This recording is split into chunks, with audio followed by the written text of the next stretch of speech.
Okay, so we're going to go ahead and review the homework, lesson 7 in your student workbook. And this first one, you have 5 over 1. Now it's asking us to multiply each whole number by the fraction 2 over 2, 3 over 3, 4 over 4, and 5 over 5. Complete each equation. These are the answers that you get when you get 5 over 1, or the whole number. Well, it's just 5, and then I turned it into a fraction, didn't I?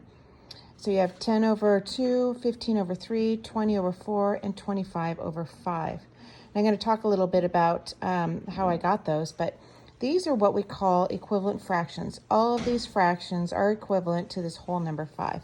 So I'm going to come over here to my piece of paper, and I went ahead and I wrote the whole number in fraction form, and that would be 5 over 5. And it said that we're multiplying by 2 over 2, 3 over 3, 4 over 4, 5 over 5, etc. And if you remember, when the top number and the bottom number are the same, these fractions all equal 1. So 2 over 2 equals 1, 3 over 3 equals 1, 4 over 4 equals 1, 5 over 5 equals 1, etc. That's how we know that these are all equivalent fractions, because they're just multiplied by the equivalent of 1. So I've got 5 over 5. And what I'm going to do first is multiply that by the first fraction that they gave us, 2 over 2, right? So I put my little parentheses, which is multiply, which is the same thing as writing 5 times 2 and 1 times 2, right? Same thing. So 5 times 2 is 10. 1 times 2 is 2. Again, if I did it in this form, it would be 10, right? 5 times 2 is 10, and 1 times 2 is just 2. So you see, that is our first answer, 10 over 2. Now, how did I get 15 over 3? Well, I took the next fraction that they said, 3 over 3, which, of course, again, is just equivalent to 1. So I'm going to go 3 over 3. 5 times 3 is 15.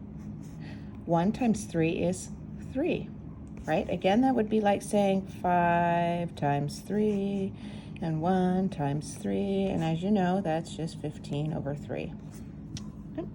And there's our second one, 15 over 3. 20 over 4, same way, 25 over 5. I'm going to do that over here. Okay, so the next one that they're giving us is 4 over 4. Sorry for the fast swinging in the camera there. 4 over 4. 5 times 4 is 20. 1 times 4 is 4. And then you get that. And again, there it is, 20 over 4. Same thing here. Multiply 5 over 5. 5 times 5 is 25. 1 times 5 is 5. Okay? So it gives you the equivalent for this whole number.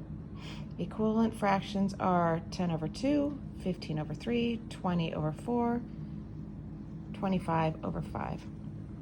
It's asking us to do the same thing with 3. We're going to multiply this. So each one of these we're going to multiply. So I'm just going to do it in the book here. So 3 times 2 times 2. And remember that there's a 1 underneath here. That's how I turn it into a fraction, right? So 3 times 2 is 6. 1 times 2 is 2. This one, we're going to go ahead, we're going to be multiplying 3 over 3. So this one is times 3 times 3. 3 times 3 is 9. 1 times 3 is 3. Then we're going to do the same thing with 4. 3 times 4 is 12. 1 times 4 is 4. And then the last one we're going to do is multiply that by 5. 3 times 5 is 15. 1 times 5 is 5.